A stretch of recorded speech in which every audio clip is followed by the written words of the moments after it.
오늘 아침 하나님께서 저희들에게 주시는 말씀입니다. 우리 신약 성경 20면 마태복음 12장 38절에서 45절까지의 말씀입니다. 신약 성경 20페이지 마태복음 12장 38절에서 46절의 말씀을 제가 봉독합니다. 하나님의 말씀을 경청하시기 바랍니다. 그때 서기관과 바리새인 중 몇 사람이 말하되 선생님이여 우리에게 표적 보여주시기를 원하나이다. 예수께서 대답하여 이르시되 악하고 음란한 세대가 표적을 구하나 선지자 요나의 표적밖에는 보일 표적이 없느니라. 요나가 밤낮 사흘 동안 큰 물고기 뱃속에 있었던 것 같이 인자도 밤낮 사흘 동안 땅속에 있으리라. 심판 때에 니느웨 사람이 일어나 이 세대의 사람을 정죄하리니 이는 그들이 요나의 전도를 듣고 회개하였음이거니와 요나보다 더 큰 이가 여기 있으며 심판 때에 남방 여왕이 일어나 이 세대 사람을 정죄하리니 이는 그가 솔로몬의 지혜로운 말을 들으려고 땅 끝에서부터 왔음이거니와 솔로몬보다 더 큰 이가 여기 있느니라.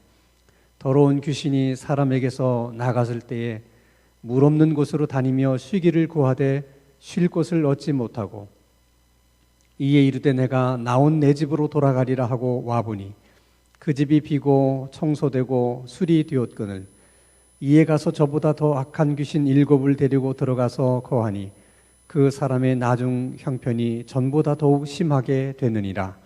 이 악한 세대가 또한 이렇게 되리라. 아멘. 하나님의 아들이신 예수님께서 인간의 몸을 입고 이 땅에 오신 것은 인간을 죄로부터 구원하기 위해서입니다. 인간을 구원할 수 있는 방법이 그 방법밖에 없었다고 하는 것은 그만큼 죄의 문제가 심각하다고 하는 이야기가 되고 또 인간을 죄로부터 구원하는 일이 그만큼 어려운 일이라고 하는 것을 반증하는 또 이야기가 되기도 합니다. 그런데 중요한 것은 정작 죄로부터 구원을 받아야 될 인간들은 죄를 그렇게 무섭게 생각하거나 또 심각하게 생각하지 않는다는 것입니다. 그것은 이미 예수를 믿어서 구원받은 성도들도 마찬가지입니다. 우리가 이미 구원을 받기는 했지만은 그러나 아직까지 우리 내면에 남아있는 그 죄성이라고 하는 것이 있는데 우리는 그 죄성을 그렇게 심각하게 생각하지 않고 또 죄 짓는 일을 그렇게 무거운 일로 여기지를 않는다는 것입니다. 그렇기 때문에 하나님이 우리에게 주신 구원에 대한 감격도 쉽게 잃어버리게 되는 것이고 또 구원이 주는 기쁨도 우리가 누리지 못하게 되는 것입니다. 문제는 구원의 감격도 없고 또 구원이 주는 기쁨도 누리지를 못하게 되면 우리가 받은 구원이 얼마나 소중하고 또 얼마나 가치 있는 것인지를 우리가 모르게 된다는 것입니다. 그렇게 되면 마치 에서가 팥죽 한 그릇에 장자 직분을 야곱에게 넘겼던 것처럼 우리들도 우리가 받은 그 소중한 구원을 그렇게 경홀히 여길 수 있다는 것이죠. 예수님께서 특별히 요한계시록에 보면 라오디게아 교인들에게 하신 말씀이 기록되어 있습니다. 요한계시록 3장 15절 말씀을 보면 내가 내 행위를 아노니 내가 차지도 아니하고 뜨겁지도 아니하도다. 내가 차든지 뜨겁든지 하기를 원하노라. 우리식 표현으로 하면 주님이 라오디게아 교인의 모습을 볼 때 어떻게 보면 교인 같기도 하고 또 어떻게 보면 교인이 아닌 것 같기도 하고 교인이라고 말할 수도 없는 것 같은데 또 뭐 그렇다고 얘기하기도 또 좀 그렇고 이렇게 아주 애매모호한 신앙인의 모습을 하고 있었다는 것입니다. 라오디가 교인들이 그렇게 될 수 있었던 가장 큰 이유는 그들이 물론 예수님의 은혜로 구원을 받았지만은 그 내면 속에 있는 죄성을 너무 무서워하거나 두려워하지 않고 그것을 대수롭지 않게 여겼기 때문에 그 죄성을 다스리지 못하고 그 죄성의 지배를 받았기 때문에 그렇게 애매모호한 신앙인의 모습을 가질 수밖에 없게 되었다는 것입니다. 오늘 주님께서 우리에게 주신 이 본문의 말씀의 내용도 죄성이라고 하는 것이, 죄라고 하는 것이 얼마나 심각하고 또 무서운 이야기인가 하는 것을 우리들에게 말씀해 주시는 그런 내용의 말씀입니다. 자, 먼저 여러분 오늘 마태복음 12장 38절의 말씀을 보면 그때의 서기관과 바리새인 중 몇 사람이 말하되 선생님이여 우리에게 표적 보여주기를 원하나이다. 이렇게 예수님에게 표적을 구하는 요청을 하게 됩니다. 이들이 지금 요청하는 표적이라고 하는 것은 예수님 자신이 메시아라고 하는 것을 증명해 줄 수 있는, 증명해 보일 수 있는 그런 표적을 보여달라는 것입니다. 그러면 그들은 왜 그런 표적을 요구하는 것일까요?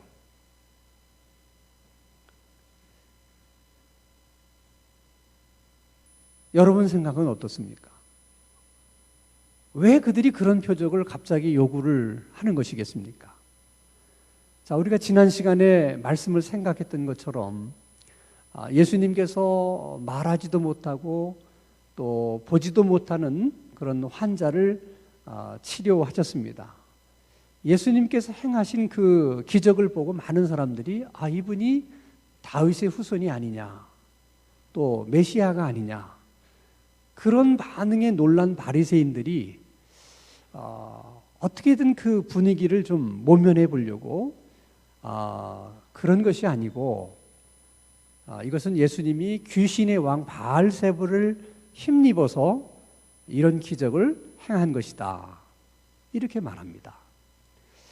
지금 그들은 자기들이 하는 말이 얼마나 위험하고 무서운 말인지조차도 모른 채 그저 단지 그 상황을 모면하는 일에 급급해서 정말 차마 사람이 해서는 안 되는 말을 그들이 하게 된 것입니다.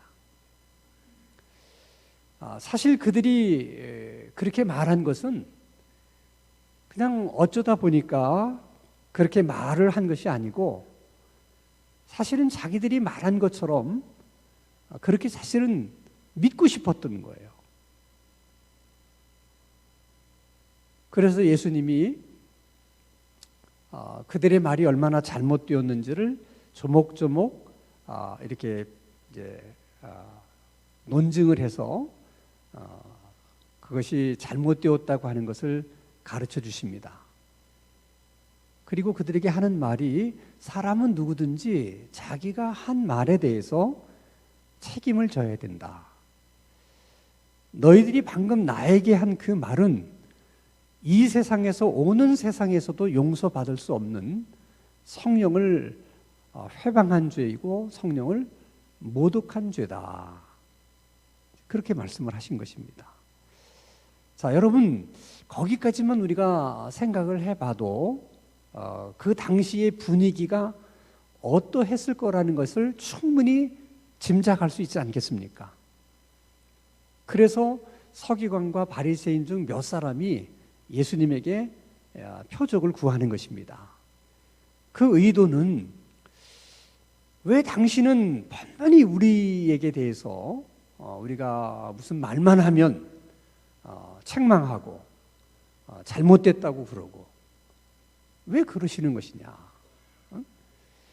모든 사람들이 지금 여기에 있는 많은 사람들이 당신을 보고 다윗의 후손이 아니냐, 메시아가 아니냐 그렇게 말하는데 정말 당신이 이렇게 많은 사람들이 얘기하는 것처럼 다윗의 후손이고 메시아라면 보다 분명하고 확실한 표적, 누구도 반대할 수 없고 또 거역할 수 없는 그런 표적을 보여주시면 되는 거 아닙니까? 그런 뜻이죠. 그 말을 다르게 얘기하면 예수님께서 말도 하지 못하고 또 볼 수도 없는 사람을 치료해 준 그 기적을 가지고는 당신을 메시아라고 인정하고 믿기에는 부족하다는 거예요. 근데 사실 왜 부족한 겁니까? 말할 수도 없고 볼 수도 없는 사람을 치료한 그 사건은 이미 이사야의 예언서에 메시아가 오면 그런 기적을 행할 것이다. 이미 메시아의 표적으로 기록되어 있는 말씀인데도 불구하고 그들은 그것은 충분하지 못하다. 지금 그렇게 말하고 있는 것이죠. 그 이유는 그들이 기다렸던 메시아, 그들이 메시아를 그처럼 고대하고 기다렸던 이유는 이제 메시아가 오시면 우리들을 로마로부터 해방시켜 줄 것이다 하는 기대 때문에 그렇게 메시아를 학수고대하면서 기다리셨던 것입니다. 그래서 정말 예수님이 메시아라면 우리가 기대하는 대로 거기에 걸맞는 어떤 기적, 거기에 부응하는 어떤 표적, 그런 걸 보여주셔야지. 말하지 못하고 볼 수도 없는 사람, 그 정도의 사람을 치료한 기적을 가지고 충분할 수 있겠습니까? 예를 들면 엘리야가 하늘에서 불이 내리도록 한 것처럼 당신도 네로가 살고 있는 로마의 황궁에 그냥 하늘에서 불이 확 내려오는 그런 기적을 보여주시든지, 아니면 모세가 바로와 그 백성들이 살고 있는 애굽 땅에 많은 재앙을 내린 것처럼 당신도 로마 궁궐을 비롯해서 로마인들이 살고 있는 그 도시에 그렇게 많은 재앙을 좀 내려주시면 안 됩니까? 그런 기적이라면 우리들도 뭐 당신을 메시아라고 인정하는 일에 있어서 반대하지 않을 것입니다. 자, 그러면 이분들의 문제가 도대체 뭐예요? 뭐가 잘못된 것입니까? 여러분 생각은 어떻습니까? 그들이 기대를 했다는 것이 문제가 아니고 그들은 처음부터 잘못된 기대를 했다는 거예요. 그 잘못된 기대 때문에 예수님의 정상적인 기적도 믿지를 못한 것이고, 믿지를 못하는 것을 넘어서서 그것은 귀신의 왕 바알세부를 힘입어서 그런 짓을 한다, 그렇게 덮어쓰이기까지도 한 것입니다. 우리가 이런 서기관과 바리새인들의 모습을 보면서 정말 잘못된 기대라고 하는 것이 얼마나 엄청난 결과를 낳게 되는 것일까 하는 것을 배우게 되는 거예요. 그 잘못된 기대가 시작은 아주 미약한 것이지만은 그 나중은 정말 감히 우리가 상상하기 어려운 그렇게 엄청난 문제를 야기시킬 수 있다는 것입니다. 그래서 예수님께서 그 사람들에게 하는 말입니다. 그 사람들의 요청에 대해서 39절에 이렇게 얘기를 합니다. 예수께서 대답하여 이르시되 악하고 음란한 세대가 표적을 구하나 선지자 요나의 표적밖에는 보일 표적이 없느니라. 악하고 음란한 세대가 표적을 구한다. 이것은 지금 바리새인과 서기관들을 지칭하는 말이죠. 그러니까 악하고 음란한 세대를 대표하는 사람들이 누구냐? 서기관과 바리새인들이고, 뒤집어 얘기하면 이 세대를 악하게 만든 장본인, 음란하게 만든 장본인이 누구냐? 바로 서기관, 바리새인 너희들이다. 그런 뜻입니다. 왜 주님은 표적을 구하는 그들을 보고 악하다, 음란하다 그렇게 말씀을 하셨는가? 간단합니다. 왜 너희들은 이미 이사야 선지자를 통해서 하나님이 예언하신 말씀을 보고도 왜 그것을 믿지 못하고 또 다른 표적을 구하는 것이냐? 그것은 너희들이 하나님을 신뢰하지 못해서 그런 것인데, 하나님을 신뢰하지 못하는 것은 하나님의 백성으로서는 악한 짓이다. 음란이라고 하는 것은 남녀 간의 문제를 얘기하는 것이 아니고 하나님과 하나님 백성 사이의 문제를 얘기하는 거예요. 하나님을 섬기면서도 똑같이 우상을 섬기는 것이, 그것이 음란한 짓이고, 하나님을 의지하면서 똑같이 물질을 의지하는 것이 그게 음란한 것이고, 하나님을 믿으면서 자신의 경험과 자신의 지식과 자식의 의의를 또 의지하고 믿는 것도, 그것도 다 음란한 것이라는 거예요. 그렇게 악하고 음란한 사람에게는 아무리 많은 표적을 보여줘도 소용이 없다는 것입니다.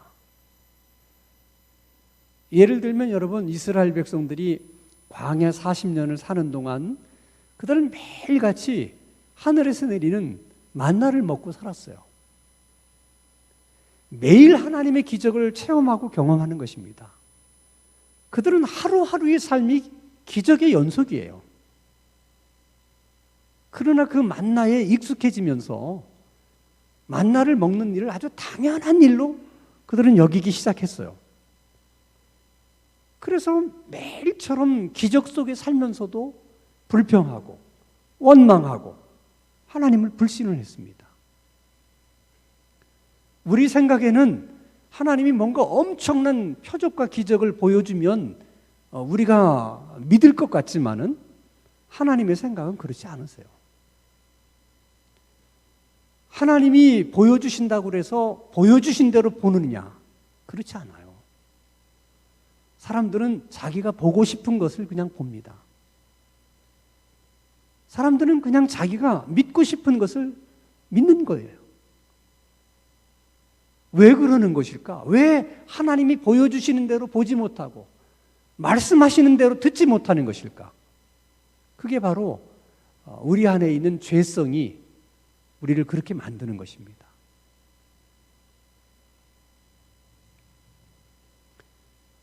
죄성이라고 하는 것이 사실 그렇게 무서운 거예요. 그래서 예수님께서 너희들에게 또 다른 표적이 뭐가 필요하겠냐? 또 다른 표적을 보여준다고 해서 너희들이 나를 메시아라고 믿고 인정할 수 있을 거라고 생각하느냐? 그렇지 않다. 그러나 그래도 정말 또 다른 표적이 필요하다면 그것은 요나의 표적이다. 그래서 굳이 표적을 보여달라고 말한다면 내가 너희들에게 요나의 표적을 보여줄 수 있다. 그렇게 말씀하세요. 자, 요나의 표적이라는 것은 하나님께서 요나에게 니느웨로 가서 그들에게 회개를 촉구해라. 만약 그들이 회개하지 않으면 40일 후에 하나님의 심판을 받아서 그들이 멸망하게 될 것이다. 그 하나님의 메시지를 듣고 그들이 회개하는 것이 싫어서 도망치다가 바다에 던져지게 되고 큰 물고기가 요나를 삼키게 됩니다. 3일 동안 큰 물고기 뱃속에 있으면서 요나가 많이 뉘우치고 회개를 해요. 그래서 그 물고기가 다시 요나를 토해냅니다. 요나는 할 수 없이 느니웨 성에 가서 하나님이 주신 메시지를 전합니다. 여러분 회개하십시오. 하나님이 말씀하셨는데 여러분 회개하지 않으시면 40일 후에 이 성은 멸망을 하게 될 것입니다. 그랬더니 정말 왕으로부터 밑에 종까지 모든 백성들이 다 회개를 했어요. 그래서 심판을 받도록 그렇게 예정되어 있었던 니느웨의 백성들이 요나 때문에 구원을 받습니다. 그런 것처럼 예수님도 자기 백성을 구원하기 위해서 요나가 물고기 뱃속에 3일 있었던 것처럼 자기도 무덤 안에 3일 동안 있게 될 것이다. 다시 말하면 내가 너희들에게 보여줄 마지막 표적이 있다면 십자가의 죽음과 부활이다. 그런 말씀이세요. 주님의 말씀은 거기서 끝나지 않습니다. 그렇게 악하고 음란한 그들을 향해서 하나님의 심판이 있을 걸 말씀을 하십니다. 너희들은 심판을 받게 될 것이다. 그러면서 마태복음 12장 41절 말씀을 보면 심판 때에 느느웨 사람들이 일어나 이 세대 사람을 정죄하리니 이는 그들이 요나의 전도를 듣고 회개하였음이거니와 요나보다 더 큰 이가 여기 있느니라. 이 말씀은 니느웨 사람들은 그냥 요나라고 하는 선지자, 평범한 선지자 한 사람의 메시지를 듣고도 다 회개를 해서 구원을 받았다. 근데 너희들은 지금 하나님의 아들인 내가 와서 너희들에게 말하는데도 내 말을 듣지 않는다. 그러니 너희들이 받을 심판이 얼마나 클 것인가를 한번 생각해 보라는 것입니다. 그리고 42절에서는 또 이렇게 말씀하세요. 심판 때에 남방 여왕이 일어나 이 세대 사람을 정죄하리니 이는 그가 솔로몬의 지혜로운 말을 들으려고 땅 끝에서 왔음이거니와 솔로몬보다 더 큰 이가 여기 있느니라. 남방 여왕은 에디오피아의 시바 여왕을 말하는 것입니다. 그가 소문으로 하나님께서 솔로몬에게 지혜를 주셨는데 이것은 전무후무한 탁월한 지혜다. 그래서 그 지혜가 어떤 지혜인가 듣고 싶어서 궁금해서 에디오피아에서부터 그 먼 길을 마다하지 않고 솔로몬을 찾아왔다는 것입니다.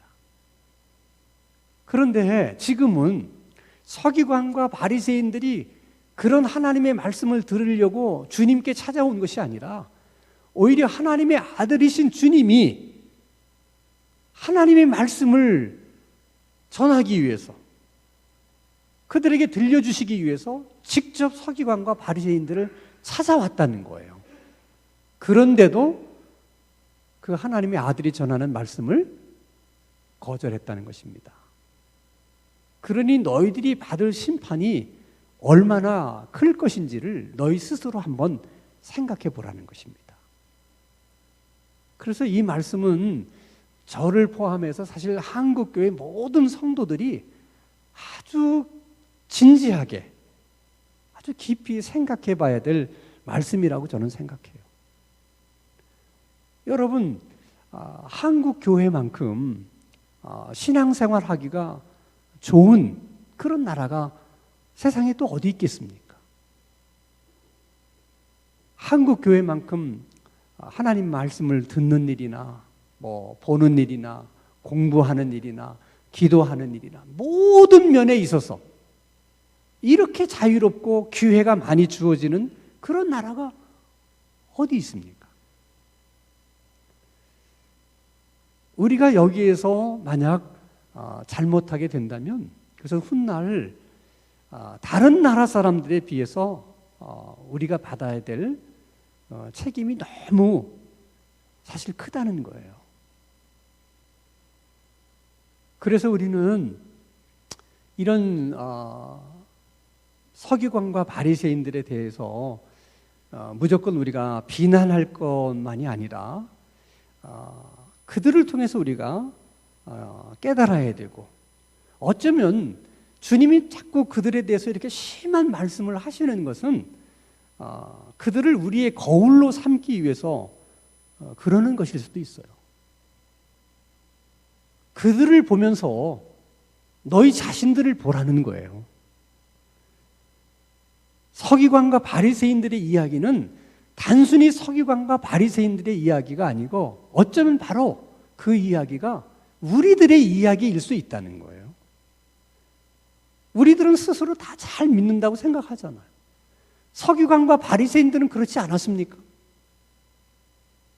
정말 우리가 주님 보실 때 정말 그렇게 우리가 좋은 신앙인들이고 정말 예수님을 바르게 믿고 있느냐 하는 거예요. 정말 주님이 말씀하시면 다 우리가 들으려고 하고 하나님이 보여주시면 다 보려고 하고 정말 우리가 그러느냐는 거예요.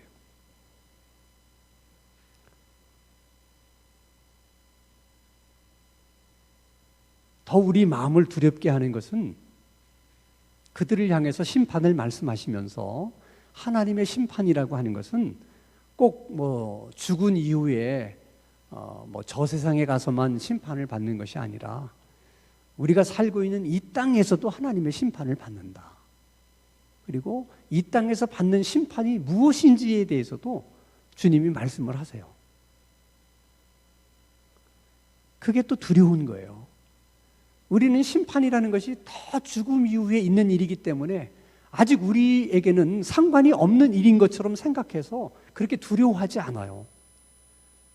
그런데 주님은 심판이 꼭 우리가 죽은 다음에 받는 것만 심판이 아니라는 거예요. 그러면서 서기관과 바리새인들이 이 땅에서 받게 될 심판이 무엇인지를 설명합니다. 자, 마태복음 12장 43절입니다. 자, 더러운 귀신이 사람에게서 나갔을 때에 물 없는 곳으로 다니며 쉬기를 구하되 쉴 것을 얻지 못하고.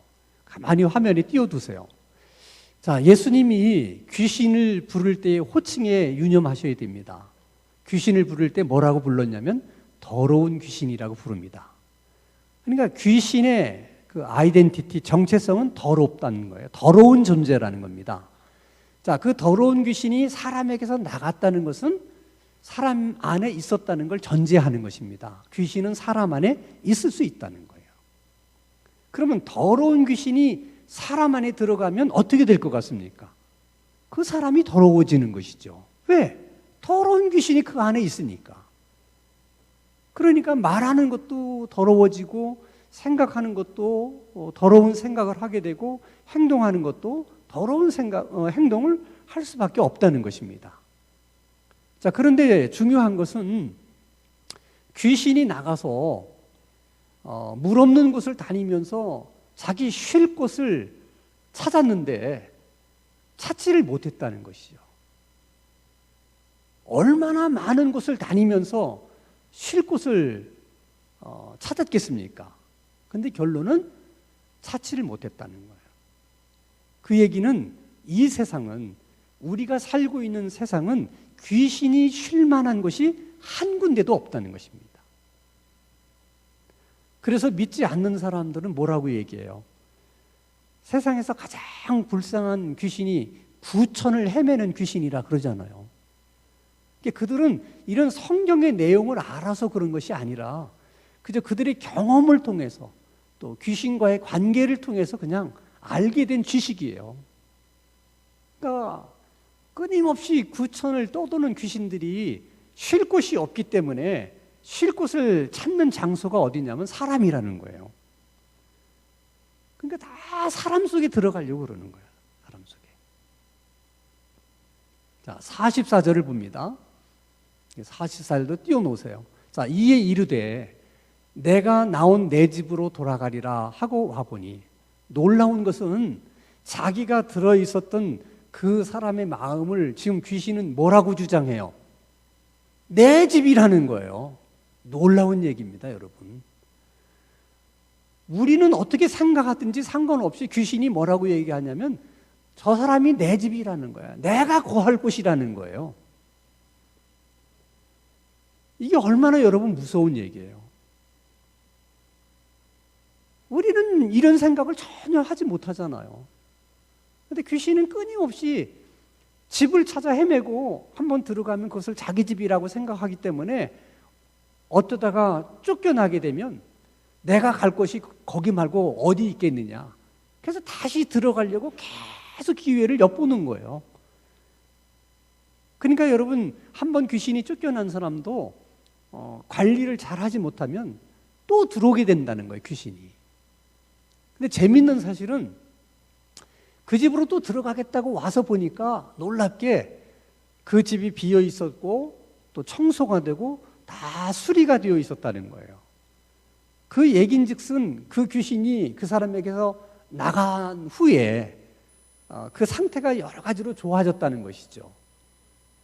그럴 수 있잖아요. 뭐 귀신 들린 사람이 이제 쫓겨난 다음에 교회를 다니면서 하나님 말씀도 듣고 또 뭐 신앙생활을 하면서 그런 상태가 귀신이 보면은 더러운 귀신이 들렸을 때와는 다르게 뭔가 다 이렇게 깨끗해지고 정리되고 다 그런 상태가 된 것이죠. 근데 그 상태를 보면서 그 귀신이 더 좋아한 거예요. 45절입니다.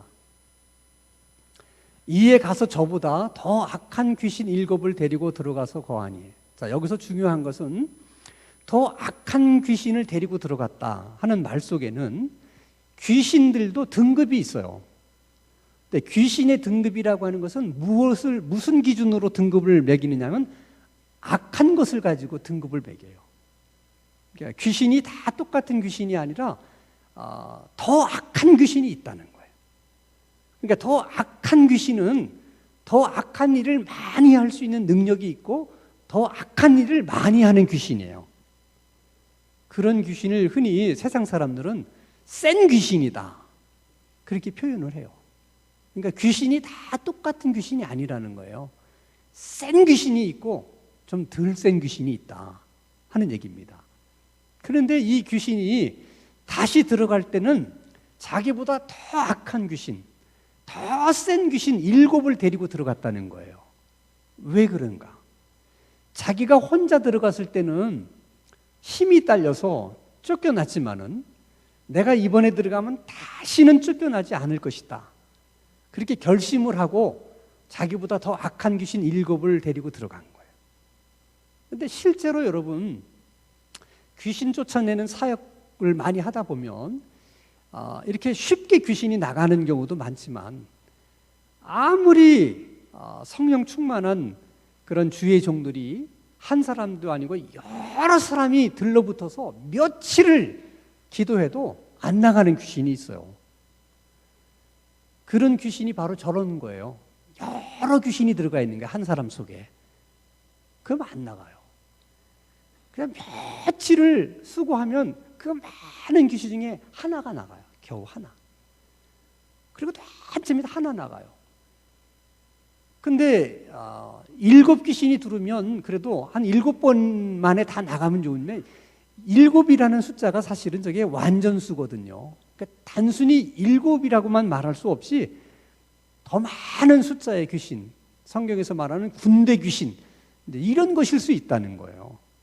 그러니까 떼거리로 들어와 있으면은 정말 상황이 처음보다 훨씬 더 나빠지게 되는 것이죠. 근데 예수님께서 마지막으로 하신 말씀이 중요해요. 이 악한 세대가 나중에 형편이 이렇게 될 거라는 거예요. 그러니까 지금 예수님 말씀하신 이 귀신의 이야기는 단순한 비유가 아니에요. 그냥 이렇게 이야기로 하는 비유가 아니라 이 서기관과 바리새인들의 나중 형편이 더 나빠지게 될 것인데 더 나빠지게 된다는 것을 설명할 수 있는 예가 적당한 게 없는 거예요.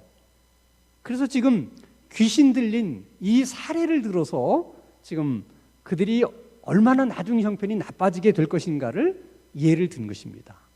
그러니까 예수님이 지금 말씀하신 귀신의 이야기는 그저 비유적인 사실이 아닌 비유가 아니라 사실을 말하는 거예요. 나중 형편이 그럴 수 있다. 그런데 지금 서기관과 바리새인들이 그럴 수 있다는 거죠. 자, 예를 들어 보십시다. 이스라엘 백성들은 우리가 잘 아는 것처럼 하나님을 믿는 하나님의 백성들입니다. 근데 그 하나님의 나라가 하나님의 백성들이 망하게 돼요. 어떻게 그런 일이 있을 수 있습니까? 이스라엘이 멸망했다고 하는 것은 하나님을 믿지 않고 우상을 믿었기 때문에 그래요. 그들은 하나님을 믿었다고 말하지만 하나님은 하나님을 믿든지 우상을 믿든지 둘 중에 하나만 있을 수 있는 것이지 중간은 없다는 거예요. 그런데 이스라엘은 계속 고집피는 것이 뭐냐면 그렇지 않습니다. 하나님, 우리는 하나님을 절대 버린 것이 아닙니다. 다만 우상도 섬긴 것뿐입니다. 이렇게 얘기하는 거예요. 입장 차이가 분명한 거예요. 그러니까 하나님의 입장에서는 너희들은 나를 섬긴 것이 아니고 우상을 섬긴 것이다. 우상을 섬겼다고 하는 것이 무슨 말이에요? 귀신 섬긴 거예요. 그러니까 주님 말씀대로 하면 이스라엘 백성들이 다 귀신 들린 거예요. 그 나라가 망했어요. 그래서 바벨론 포로로 끌려갑니다. 거기서 많은 반성과 회개를 해요. 왜? 사는 게 너무 고달프니까. 포로 생활을 1년으로 끝난 게 아니라 70년 동안을 했으니 얼마나 고달팠겠습니까? 거기서 뉘우쳐요. 왜 우리가 하나님의 선택된 백성들인데 이방인에게 이런 대접을 받으면서 살아야 되느냐? 우리가 우상 숭배를 해서 그런 것이구나. 응? 다시는 우리가 우상 숭배를 해서는 안 되겠다. 그래서 그토록 그들이 끊어버리고 싶었던 바알 신앙을 끊지 못하다가 바벨론 포로로 잡혀가서 드디어 바알 신앙을 끊어버립니다. 거기서 바알 신앙과 단절을 해요. 그러니까 예수님 말씀대로 하면 이제 좀 약간 청소가 된 거예요. 그리고 다시 예루살렘으로 귀환을 합니다. 그리고 그들은 바벨론 땅에서 결심했던 것을 실천에 옮기려고 합니다. 우리가 다시는 이런 꼴을 당하지 않으려고 하면 우리가 하나님만을 잘 섬겨야 되겠다. 하나님을 잘 섬기기 위해서 필요한 건 하나님의 말씀을 듣고 그 말씀대로 순종하는 것이다. 그래서 그들이 돌아와서 제일 먼저 한 일이 뭐냐? 율법을 정리하고 율법을 필사하고 당회를 회당을 만들어서 그 안에서 계속해서 율법을 가르친 거예요. 의도는 참 좋았어요. 근데 그들이 열심히 나중에 율법주의로 흘러갑니다. 율법주의라고 하는 것은 자신의 의를 드러내는 거예요.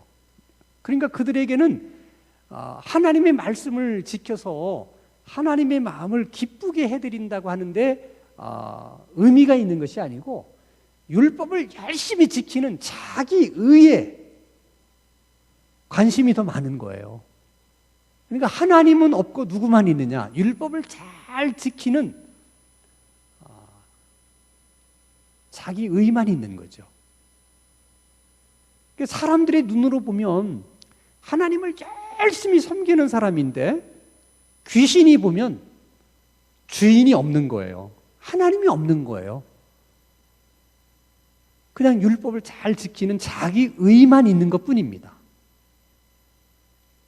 그래서 그들이 돌아와서 그렇게 잘해보려고 했지만은 나중 형편은 더 어렵게 돼요.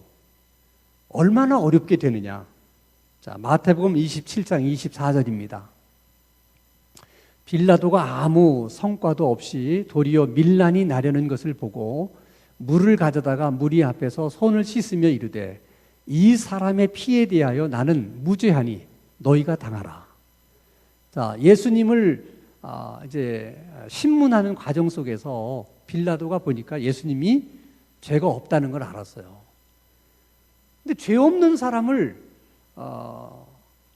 뭐 죽인다든지 또 어떤 형을 가한다고 하는 것은 적어도 행정관인 빌라도의 입장에서는 그것은 불의한 일이었기 때문에 본인의 명예를 위해서도 그렇게 할 수가 없었던 거예요. 그래서 어떻게 해서라도 예수님을 풀어주려고 했는데 이스라엘 백성들이 가만히 있질 않습니다. 만약에 당신이 예수를 풀어주면 당신은 가이사의 충신이 아니다. 마치 빌라도의 정치 생명에도 큰 영향이 있을 거라고 계속해서 압박을 가하는 거예요. 빌라도가 너무 속이 상해서 부관에게 물을 떠오게 합니다. 그래서 이스라엘 백성들 앞에서 자기 손을 씻었어요. 내가 보기에는 이 사람은 아무 죄가 없다. 그러니까 죄 없는 사람을 너희들이 벌 주는 것, 죄 없는 사람을 죽이는 이 일에 대해서 나는 아무 책임이 없다. 만약에 거기에 대한 책임을 지려면 너희들이 져라. 이렇게 하나님을 모르는 이방인도 예수님이 죄가 없다는 것을 알고 예수님을 풀어주려고 했어요. 그런데 도리어 하나님의 백성들인 그들은 빌라도의 그 말에 대해서 뭐라고 얘기를 하느냐? 자, 마태복음 27장 25절입니다. 백성이 다 대답하여 이르되 그 피를 우리와 우리 자손에게 돌릴지어다 라고 얘기합니다. 그러니까 다시 말하면 빌라도를 향해서 걱정하지 마라. 만약에 책임을 진다면 우리가 다 질 것이다. 우리만 질 것이 아니라 우리 자자손손이 다 책임을 질 것이다. 이게 여러분 사람으로서 할 수 있는 말입니까? 하나님의 백성으로서 할 수 있는 말입니까? 그래서 어떤 신학자는 얘기하기를 유태인이 2000년 동안 나라 없이 저렇게 떠돌게 된 것도, 또 히틀러의 손에 600만이 살해를 당한 것도 어쩌면 전날 유태인들이 빌라도 앞에서 말한 저 말에 대한 결과 때문에 그럴 것이다. 이렇게 해석하는 신학자도 있어요. 주님 말씀대로 그들이 더 악해진 거예요. 더 형편이 나빠지게 된 것이죠. 중요한 것은 우리들도 마찬가지예요. 자, 여러분 축구 경기든 무슨 야구 경기든 모든 운동 경기에서 중요한 것은 점수를 내는 거잖아요. 점수를 내야 이길 수 있으니까. 그러니까 점수를 내는 것만 중요한 게 아니고 사실은 일단 점수를 내면 그 점수를 지키는 게 중요해요. 10대 0으로 이기고 있다가도 11대 0으로 패하면 아무 의미가 없는 거잖아요. 신앙생활이 꼭 그런 거예요. 자, 우리가 여러분 예수님을 믿게 됐다는 것은 엄청난 은혜입니다. 다 예수님을 믿고 싶다고 믿게 됩니까? 교회 다니고 싶다고 해서 다 교회 다니게 됩니까? 그렇지 않아요. 그래서 정말 우리가 예수님을 믿게 된 것은 정말 큰 은혜예요. 또 신앙생활을 하는 가운데 죽을 병에 걸렸는데, 암에 걸렸었는데 내가 하나님의 은혜를 치료를 받았다, 어떤 기적을 경험했다 하는 것은 또 정말 놀라운 하나님의 은혜죠. 얼마나 소중한 은혜입니까? 또 평생 신앙생활 하는데 주님으로부터 집사라는 직분을 받고, 권사라는 직분을 받고, 장로라는 직분을 받고, 목사라는 직분을 받는 것도 굉장히 영광스러운데요. 근데 그보다 더 중요한 것은 그걸 잘 지킬 수 있어야 된다. 그것을 지켜내지 못하면 오히려 교회를 다니고 신앙생활을 하지만 예수 믿기 전부터 상황이 더 안 좋을 수 있어요. 차라리 예수를 안 믿고 교회를 안 나왔더라면 더 좋았을 뻔했는데 하는 생각을 할 수도 있다는 거예요. 차라리 내가 하나님의 기적으로 암병을 고침받지 않았더라면 더 좋았을 것을, 그런 상태까지도 갈 수 있다는 거예요. 차라리 내가 권사가 되지 않고 장로가 되지 않고 목사가 되지 않았더라면 더 좋았을 것을, 그런 상태가 될 수도 있다는 거예요. 여러분, 메시아의 표적이라고 하는 거 주님 말씀하세요. 십자가의 죽음과 부활이에요. 근데 여러분, 그 십자가라는 것이 어떻게 해서 만들어진 것입니까? 하나님께서 예수님에게 너 십자가에서 죽어라. 그래서 예수님이 그 하나님 말씀에 순종한 결과로 나타나는 것이 십자가예요. 그러니까 예수님의 표적은 십자가지만은 사실 그 십자가는 죽으라는 하나님의 말씀에 순종한 결과로 주어진 거예요. 메시아의 표적은 하나님 말씀에 순종한 거예요. 그러면 그 메시아를 믿는 우리들은 그 메시아를 믿는다고 하는 그 표적을, 증거를 뭘로 나타내 보일 수가 있겠습니까? 똑같은 원리입니다. 하나님의 말씀에 순종하는 거예요. 그 하나님의 말씀 가운데 정말 우리가 순종하기 어려운 말씀이라 할지라도, 죽으라는 말씀이라 할지라도 그 말씀에 순종하는 것을 통해서만이 우리가 정말 메시아인 예수 그리스도를 믿는 하나님의 성도라고 하는 것을 우리가 증명해낼 수 있는 것입니다. 근데 사실 여러분, 기독교 신앙이라고 하는 것은 우리가 죽어서 주님이 사는 것이고, 또 우리가 죽어서 또 다시 사는 그런 경험들을 반복해 가는 것이 기독교 신앙생활이에요. 그런 삶이 있을 때만 예수님이 정말 우리의 구주가 되시는 것이고 우리 삶의 주인이 되는 거예요. 우리가 말씀에 순종하는 경험이 없이, 우리가 정말 그리스도를 위해서 죽어보는 경험이 없이는 절대로 예수님이 우리의 주인이 되실 수가 없는 거예요. 그러면 우리가 아무리 열심히 신앙생활을 해도 귀신이 볼 때는 빈집이에요. 똑같은 원리입니다. 서기관과 바리새인들이 열심이 없어서 빈집이었겠어요? 주인이 없기 때문에 빈집인 거예요. 열심히 신앙생활을 하는 것과 우리 마음에 주인이 있는 것과는 별개의 문제일 수 있다는 거예요. 그러면 정말 예수님이 우리 마음의 집에 주인이 되시려고 하면 우리가 그 주인의 말씀에 순종하는 길밖에 없어요.